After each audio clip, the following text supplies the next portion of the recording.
आज हम लोग अध्याय 4 पढ़ने जा रहे हैं, जिसका नाम है पूर्ण प्रतिस्पर्धा की स्थिति में फर्म का सिद्धांत। तो आइए लाइन बाय लाइन पढ़ते हैं और समझते हैं। तो देखिए, पूर्व अध्याय में हमने फर्म के उत्पादन फलन तथा लागत वक्रों से संबंधित संकल्पनाओं का अध्ययन किया है। देखिए, इससे पूर्व जो हम लोग जो अध्याय पढ़े हैं उसमें फर्म के उत्पादन फलन और लागत वक्र से जुड़ी हुई बहुत सारे कॉन्सेप्ट को समझे थे, उनके संकल्पनाओं को समझे थे और उसका अध्ययन किया था। इस अध्याय का केंद्र बिंदु भिन्न है, मगर इस अध्याय की बात करें, इसकी जो फोकस जिस बिंदुओं पर है वो बिल्कुल डिफरेंट है, वो अलग है। मतलब इस अध्याय का जो केंद्र बिंदु है, जिसे फोकस किया गया है, वो भिन्न है। यहाँ प्रश्न उठता है कि कोई भी फर्म किस प्रकार यह निर्णय लेती है कि कितना उत्पादन करना है। देखिए, यहाँ प्रश्न उठ रहा है कि कोई भी फर्म किस प्रकार यह निर्णय ले, फर्म ये किस प्रकार निर्णय ले कि कितना उत्पादन करना है।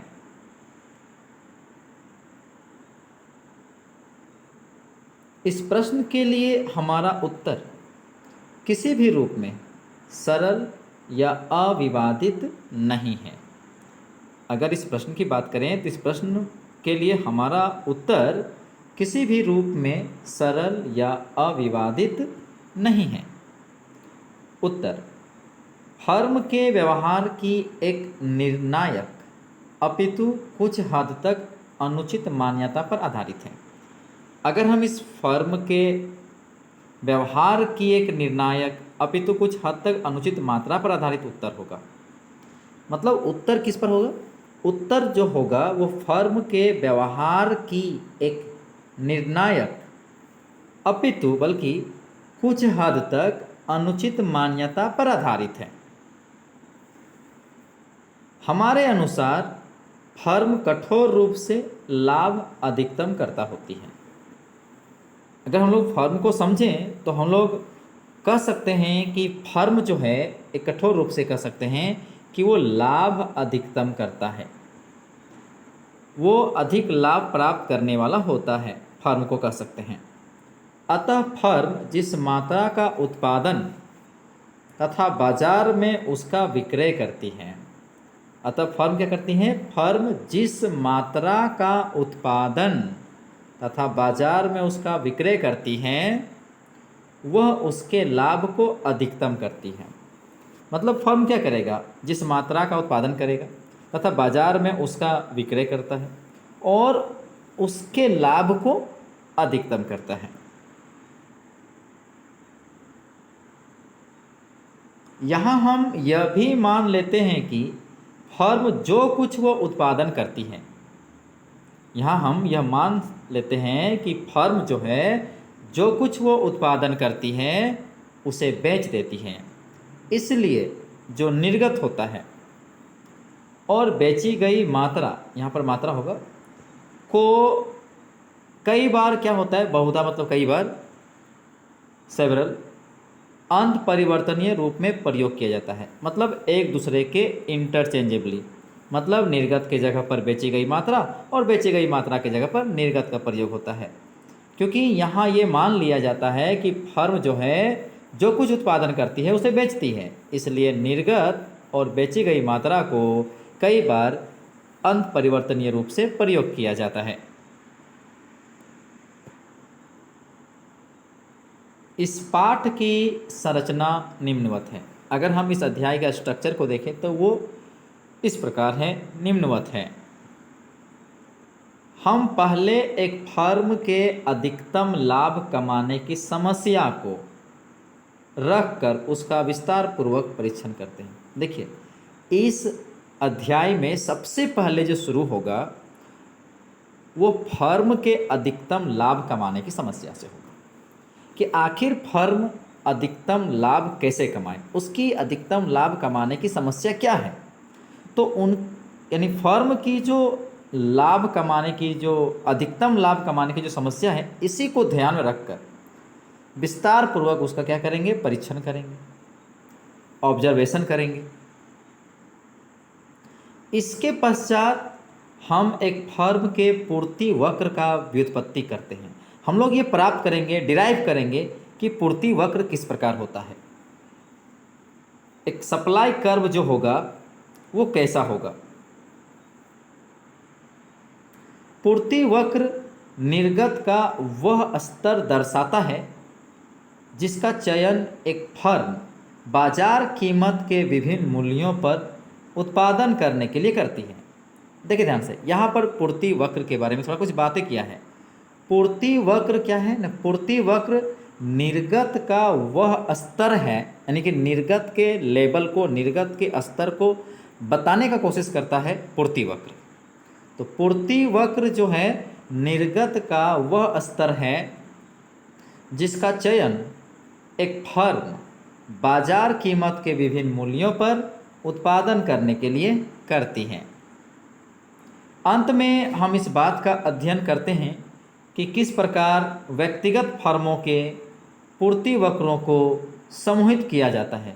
मतलब अंत में हम लोग ये भी देखेंगे इस अध्याय के अंत में कि व्यक्तिगत फर्म मतलब अलग अलग फर्मों का जो पूर्ति वक्र है, तो अलग अलग फर्मों की जो पूर्ति वक्र है उसको आपस में कैसे संयोग किया जाए, कैसे एक साथ मिलाया जाए, उसे समूहित किया जाए, तब जाके हमें क्या प्राप्त होगा।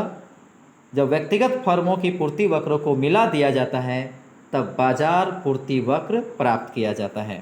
यानी व्यक्तिगत बाजार फर्म जो है, व्यक्तिगत जो फर्म है कह सकते हैं, व्यक्तिगत फर्म की जो पूर्ति वक्र है, अलग अलग फर्म की जो पूर्ति वक्र है उनको एक साथ मिला देने से बाजार पूर्ति वक्र प्राप्त किया जाता है।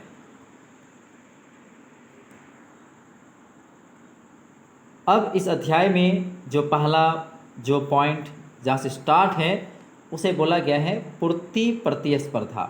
यानी हम लोग यहाँ सबसे पहले स्टार्ट करेंगे, पूर्ति नहीं पूर्ण है, पूर्ण प्रतिस्पर्धा से। तो पूर्ण प्रतिस्पर्धा क्या है, परिभाषिक लक्षण क्या है, वो जानेंगे। मतलब पूर्ण प्रतिस्पर्धा का क्या परिभाषिक लक्षण है, क्या इम्पॉर्टेंट फीचर्स हैं, आइए उसको समझते हैं।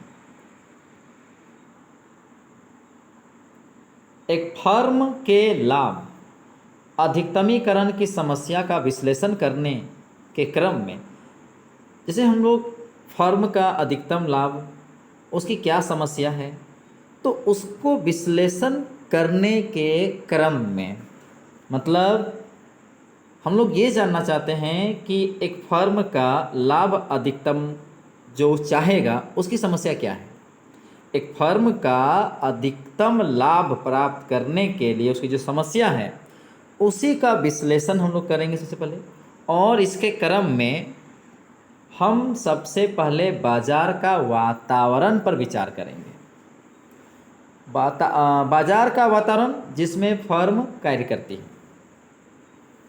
तो जब हम लोग फर्म के अधिकतम लाभ प्राप्त करने की समस्या का जब विश्लेषण करेंगे तो सबसे पहले हम लोग की शुरुआत होगी बाजार का वातावरण से, और वह वातावरण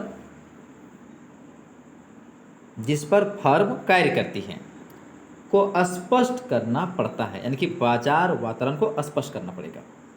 इस अध्याय में हम एक ऐसे बाजार वातावरण का अध्ययन करेंगे जिसे पूर्ण प्रतिस्पर्धा कहा जाता है।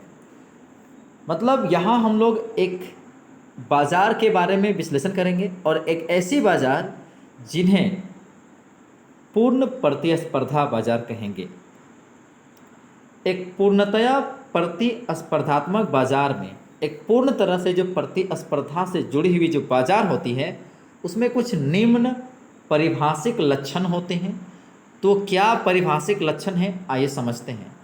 एक पूर्ण प्रतिस्पर्धा बाजार की क्या मुख्य गुण हैं, तो सबसे पहले पहला गुण अगर हम बात करें तो वो है बाजार में बड़ी संख्या में क्रेता एवं विक्रेता होते हैं। पूर्ण प्रतिस्पर्धा जो है या पूर्ण हाँ कह सकते हैं पूर्ण प्रतिस्पर्धा बाजार में बड़ी संख्या में क्रेता होते हैं और बड़ी संख्या में विक्रेता भी होते हैं। ये पहला पॉइंट है। दूसरा मुख्य गुण क्या है? तो प्रत्येक फर्म एक रूप वस्तु का उत्पादन एवं विक्रय करती है। मतलब जितने भी फर्म हैं वो एक जैसे वस्तु का, एक रूप वस्तु का उत्पादन करता है और उसका विक्रय भी करती हैं। अर्थात एक फर्म के उत्पादन तथा किसी अन्य फर्म के उत्पादन में भेद नहीं किया जा सकता, फर्क नहीं बताया जा सकता। उसके बाद तीसरा पॉइंट की अगर हम बात करें तो वो है फर्मों का बाजार में स्वतंत्र प्रवेश एवं बहिर्गमन होता है। मतलब जहाँ पर पूर्ण प्रतिस्पर्धा बाजार है वहाँ पर उस बाजार में जो फर्म होते हैं स्वतंत्र पूर्वक बाजार में आ सकते हैं। मतलब बाजार में कोई फर्म अपना खोल सकता है, यानी कोई एक फर्म वहाँ कार्य करता है, प्रवेश करता है बाजार में, या स्वतंत्र पूर्वक वहाँ से निकल भी सकता है, यानी कि बहिर्गमन।